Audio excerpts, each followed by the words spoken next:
interesting information. Every country of the member countries had their own orientations and different means of investment. Now we are going to discuss and to see what are the most important opportunities. So let us welcome Mr. Brand Abdulrahim. Company.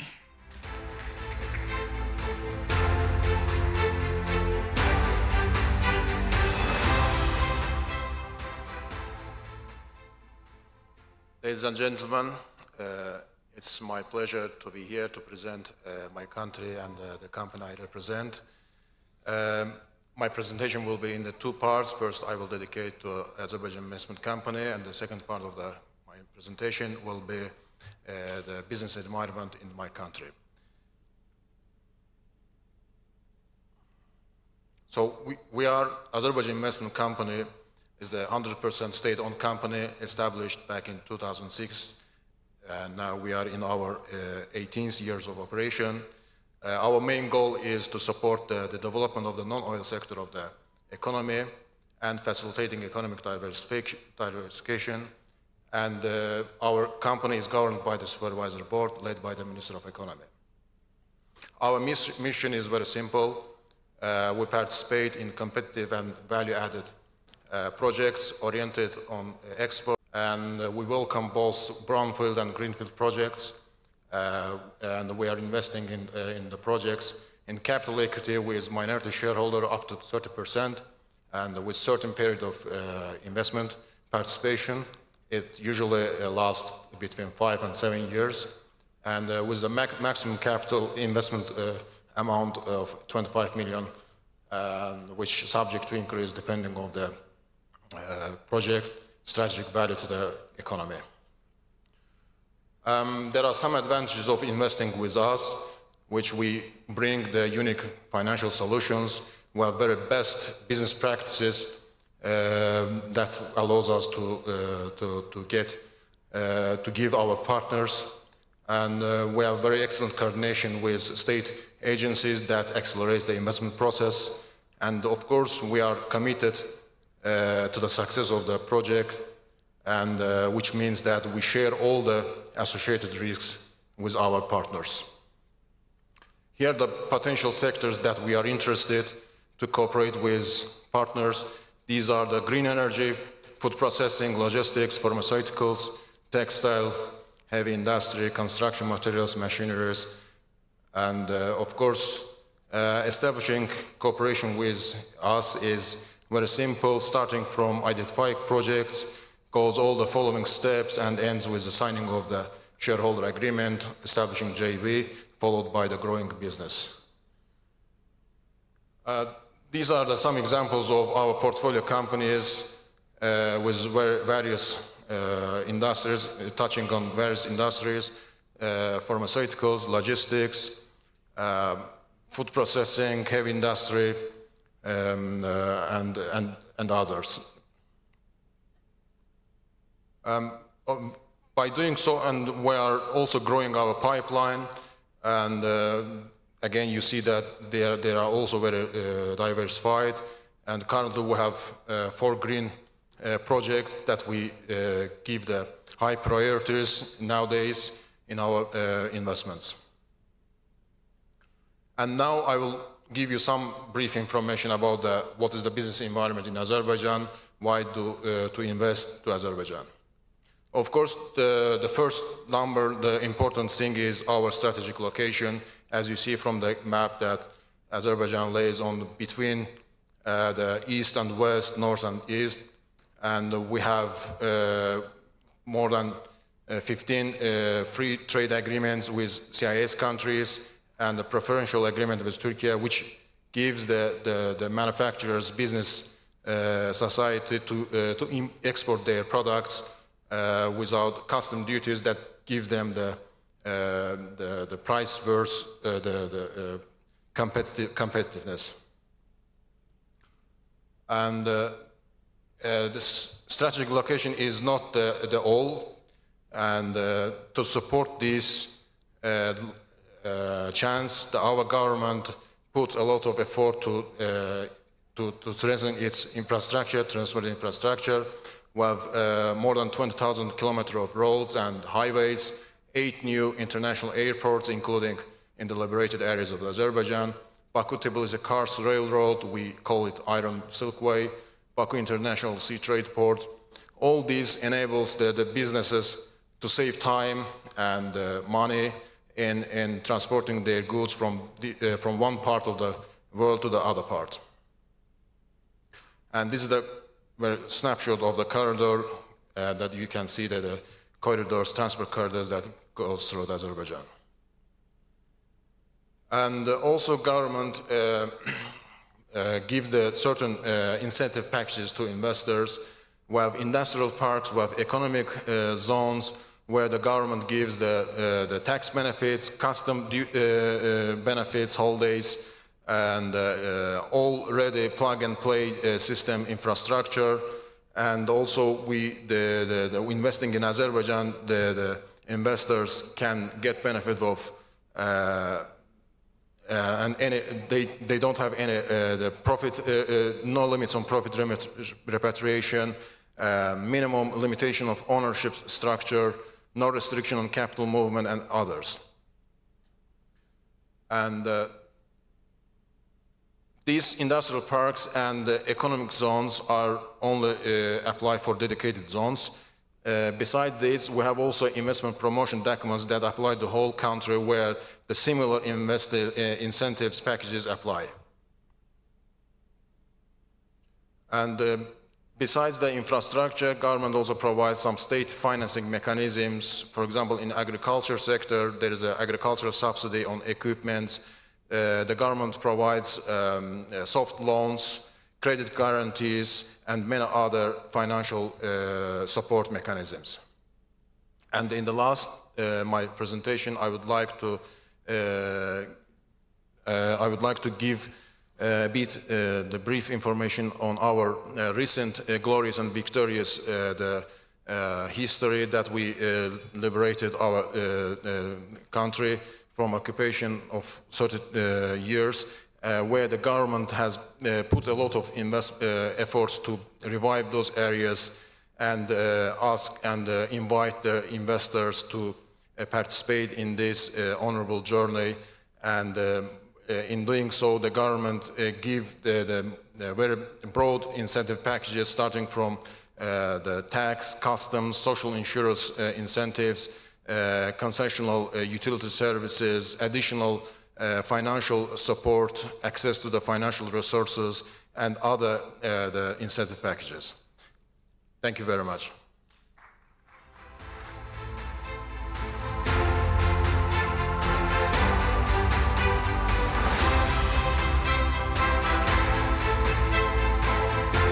Thank you, Mr. Murad. Thank you very much. We stay with Azerbaijan.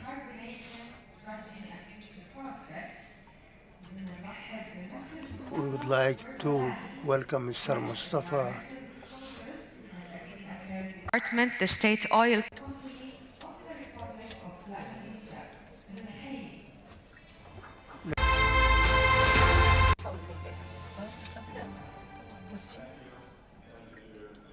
And dear colleagues for coming here today.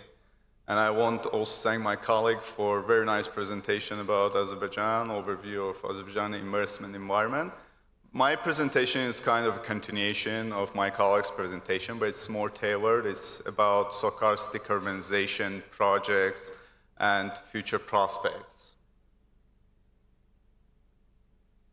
As some of you probably have heard that SOCAR at COP28 announced its new vision.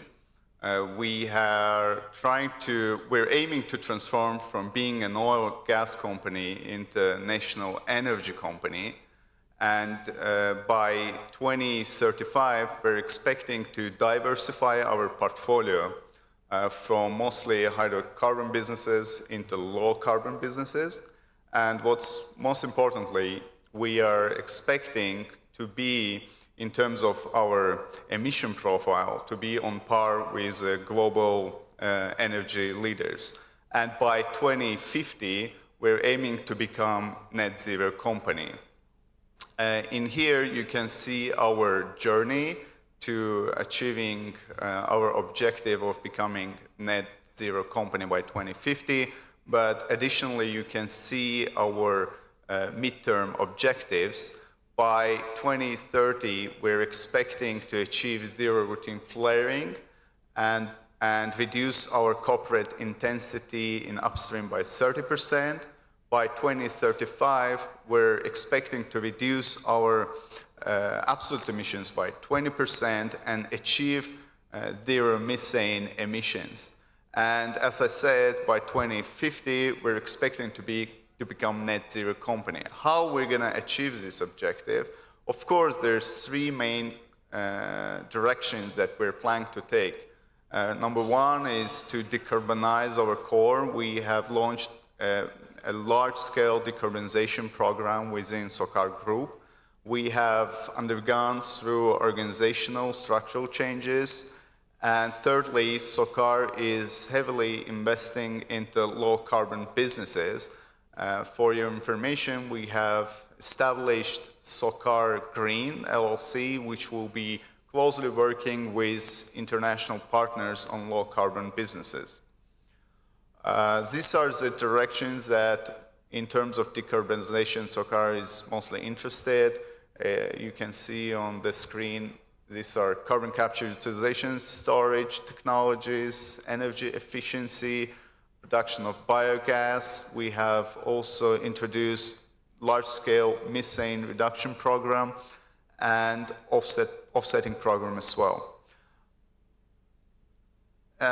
Besides the fact that we have announced our vision at COP28, we have been one of the founding members of Oil and Gas Decarbonization Charter, which aligns with our announced vision. As a member of Oil and Gas Decarbonization Charter, we are committed to the objectives of this organization.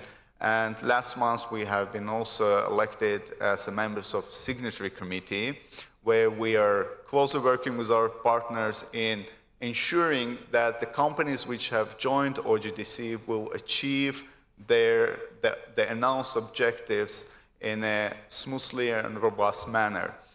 Moreover, we are also very much interested in expanding OGDC membership. And on 4th of June, we will be having Baku Energy Forum, and we have invited non-OGDC members to come and hear about this organization and its charter. Moreover, we are also working closely on improving our reporting systems.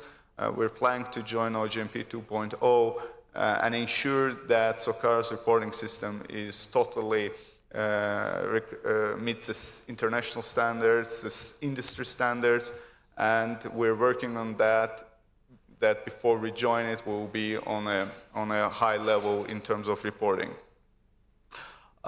Besides announcing our objectives, today SOCAR is closely working with international partners in implementing low-carbon projects. I want to give some information about these projects which might be interesting to you, just some of them. We are implementing a joint project with BP, Sunrise Project, which will produce 230 megawatt of solar energy in Jabrail. This is around 500 kilometers away from capital city in liberated territories of Azerbaijan. And what's interesting about this project, the energy produced at Sunrise Project will be virtually transferred to Sangachal Terminal, which is located on the shorelines of Caspian Sea. Moreover, we have large-scale renewable energy projects with Masdar. I would like to underline two of them. Mega project, which is solar and wind project, total of 2 gigawatts. And Hector project, which is integrated green hydrogen project powered by wind energy. This is also 2 gigawatt project. Additionally, we have cooperation agreement with Aquapower on producing of wind, solar energy, and green fertilizer. We are right now working with Akva Power on also implementing 500 megawatt project in Nakhchivan region, which is also located around 600-700 kilometers away from Baku in the western part of Azerbaijan. And moreover, we are also cooperating with our partners on measurement efforts. With Total Energies, we are implementing extensive methane measurement program in our offshore assets by using drones with the help of OSHA software. Moreover, we have cooperation agreement with ADNOC and Sirius on development of green hydrogen, carbon capture utilization technologies, and also investing into geothermal energy. Besides that, SOCAR is also a member of Methane Guiding Principles, and within this organization we are implementing advanced global methane reduction program together with BP. We are sharing our best practices, toolkits with local oil and gas companies, informing them about best practices on reducing of methane, and also working with international partners, bringing best practices to region. Moreover, we have conducted advanced leak detection and repair project within the UNFC Clean Development Mechanism, and became the first country in the region to produce upstream emission reduction certificates, which were later successfully sold in a German market through the Deutsche Emissionshandelsstelle, which is a part of German Ministry of Environment. So SOCAR is very much involved in generating carbon credits, and the revenues that we acquire from this project, we reinvest into the reduction of methane and greenhouse gases. Besides, I want to just touch upon the projects that we have already implemented. We managed to install wind turbines in our Turkish operation in Izmir, which is powering our petrochemical assets. Moreover, we have solar panels in our gas filling stations across Georgia and Romania. And we were one of the first countries to launch hydrogen filling station in Switzerland. And also we're implementing a pilot project on establishing electrolysis plant in Switzerland. These are small projects, but we are now assessing possibility of expanding the scope of these projects. Moreover, we are also very much committed into ensuring that liberated territories of Azerbaijan, which are now Karabakh and East Zangezur economic regions, are meeting the requirements of being net zero. As you might know, there's a decision of government and presidential degree to ensure that these regions are net zero. And as SOCAR, we are also making our own contribution in creating necessary infrastructure in these territories. And definitely companies which are present here, they're more than welcome to participate in this process. This could be a very good opportunity to work in these regions and share your best practices, technologies with us. As you can see in the chart, SOCAR has already committed to produce 2.3 gigawatts of green energy. Definitely this number will rise. We are expecting to cover the lion's share of government's target of 10 gigawatt production of renewable energy sources. And in this regard, we are very closely working with international partners which have advanced know-how, technology, so that we can bring this technology to our region and create low-carbon businesses in Azerbaijan. With that, I want to thank you for your attention. It was a pleasure to be here, and I want to take this opportunity and thank Islamic Development Bank for organizing this amazing event. Thank you very much.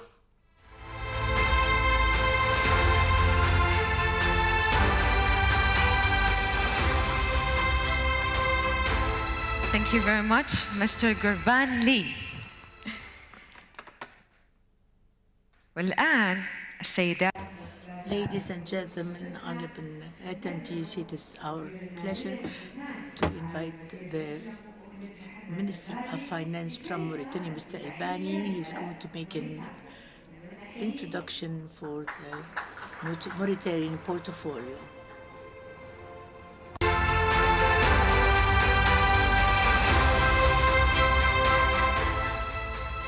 In the name of Allah, most gracious, most merciful, peace be upon you all.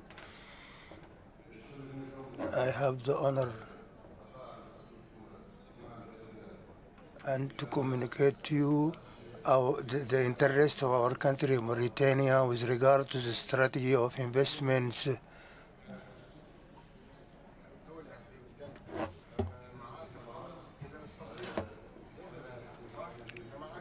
This work is carried out by the government in order to promote investments and to enact laws for this purpose, and also as well as tax procedures in order to encourage and to attract investors.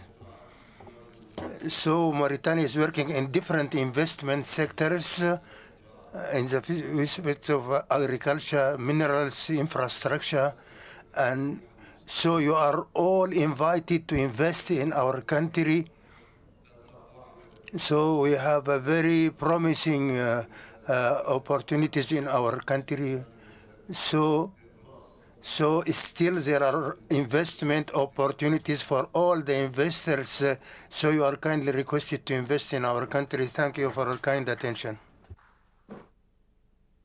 Imagine a country that is located at the heart of the world, a bridge between Europe, Africa, and the Middle East. A country where investment opportunities are vast as its beautiful shores and diverse as its population. Mauritania. In this welcoming and well-secured country, hospitality is legendary and investments opportunities are wide, protected and incited, thanks to a favourable legal framework conducive to growth and a young and competent workforce that supports your projects with expertise and dedication. In Mauritania, seize the facilities and advantages of regional and international trade agreements.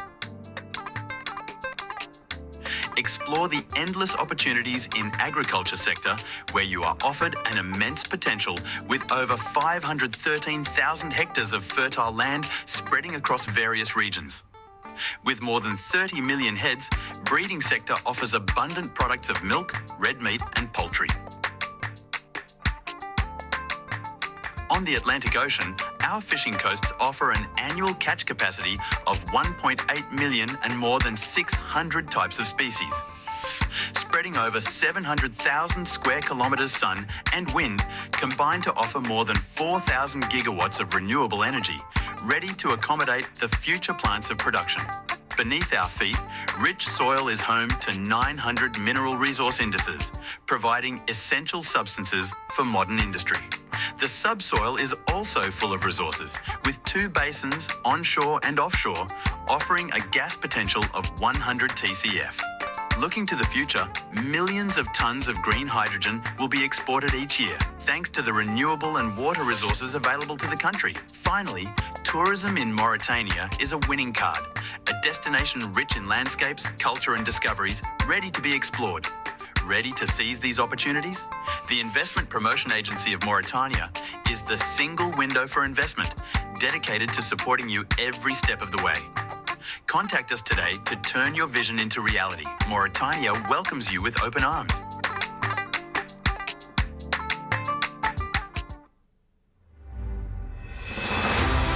ثانية.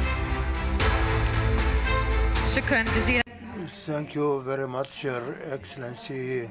I admire very much this beautiful country. I hope I will be there one day. Thank you very much. We stay in Mauritania. Now we have to invite Agency of Mauritania. تحية لها.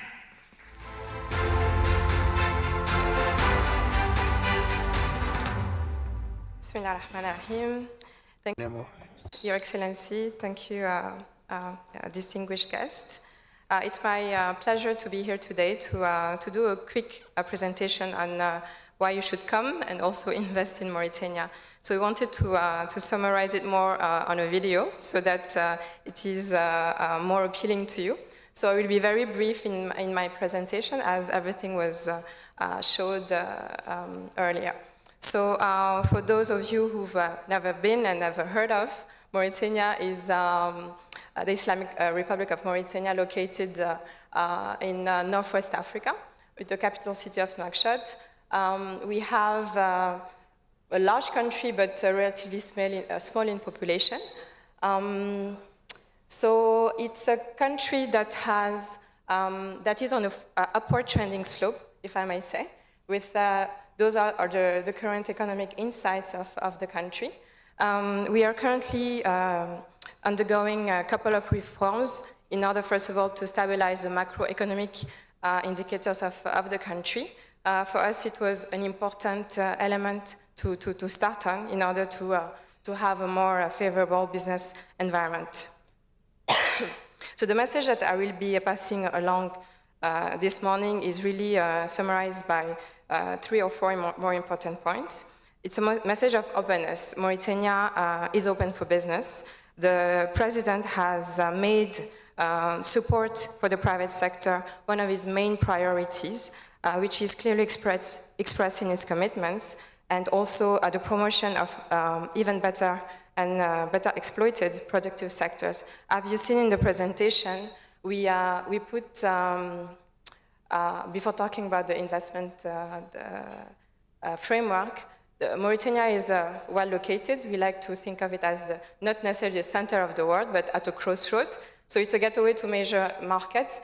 I mentioned earlier that it's a relatively small country when it comes to the population, but very open to all the main markets, notably the ZLECAf. We recently rejoined the AGOA with the United States, but also with the Arab region. This year, particularly, we made it a priority to develop further the Africa and also the Arab country relationship. As you know, Mauritania is currently chairing the African Union, so the implementation of the ZLECAf is also one of our main priorities to make easier the doing business frameworks in the region. So the promising sectors were presented earlier. As many African countries and also around the world, our GDP has been focused for the past decades mainly on extractive industries, but we're on a clear diversification path. So in the commitments and also our strategies is the diversification of the economy, like it was presented earlier in Azerbaijan, is the same in Mauritania and other African countries. So we have many promising sectors. Firstly, agriculture. It's still, I would say, an untapped opportunity because even if our country is a relatively arid and dry country, there are many opportunities, and mostly for local transformation as well. Same for livestock and fisheries. As you can see, millions of heads and untapped potential for dairy production, red meat production, poultry, hides and tanning, but also all the value chain services surrounding it. When it comes to fisheries, we have a coast of more than 700 kilometers, and for the past years, our fishing sector was mainly focused on fishing and exporting. So we're now more focused on local transformation. So the investment agreements that were signed, that are being negotiated right now, are mainly focused on that.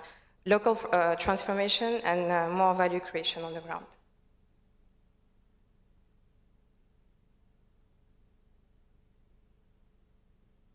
Okay, so mining, definitely one of our key sectors that is the largest contributor to the GDP, but also in terms of export. But I would like to say for extractive industries in general, there is a clear strategy for a green transition. We have an aim to bring the energy mix by 2030, 2040 to 60%. Earlier in the video, you saw the green hydrogen potential. SNIM, which is our national iron ore company, is the second largest in Africa. And currently, the exports are mainly raw iron. And with the potential of green hydrogen, we are also discussing agreements for green steel in order to gain more value on the ground and hopefully export semi-finished products. Same for the oil and gas. I'm sure you heard of the GDA project, which is a joint project between Mauritania and Senegal, which is set to start producing this year. So inshallah, by end of the year, next year, Mauritania will be a gas producer and exporter. So obviously, this opens many investment opportunities along the value chain. And it's definitely set to transform the Mauritanian economy and open more business opportunities. That being said, we are clearly focused on our green transition, which is very, very much anchored in our strategy. So that's why we also want to seize the opportunities on the renewable energy sector with this potential that was present in green hydrogen, but also solar and wind. For now, the green hydrogen sector is a quite unknown and very long-term sector, but it needs preparation, so we're currently doing that. Notably, for example, we have a pipe of PPP projects for infrastructure development, deep water port, etc., that are in the pipeline in order mainly to prepare for that sector. So earlier, tourism, beautiful landscapes, but sadly untapped potential. So we're definitely inviting investors to come and discuss to see how we can work together to make it a more profitable sector for the Mauritanians, but also for international tourists. Earlier we mentioned the legal framework. One of the main elements that we really started doing was that, to making sure that there is a business conducive environment and that investors are protected, the rights incentives are in place, and also that the whole mechanism from A to Z, the investors is taken care of. The agency that I lead is in charge of that. But the Ministry of Economy as well has a set of departments that are in charge of that. So we want to reassure you of that stability in terms of institutional framework, but as a country in general. We know that it's one of the most important elements when it comes to investment. Alhamdulillah, Mauritania is endowed with stability and peace, and we definitely do not take it for granted. And in terms of also this institutional framework, the President has made it clear, as I said earlier, that it was one of the objectives. So just to conclude, I want to say marhaba. We're definitely looking forward to welcoming you all, and thank you once again for to the Islamic Development Bank for this opportunity. Shukran.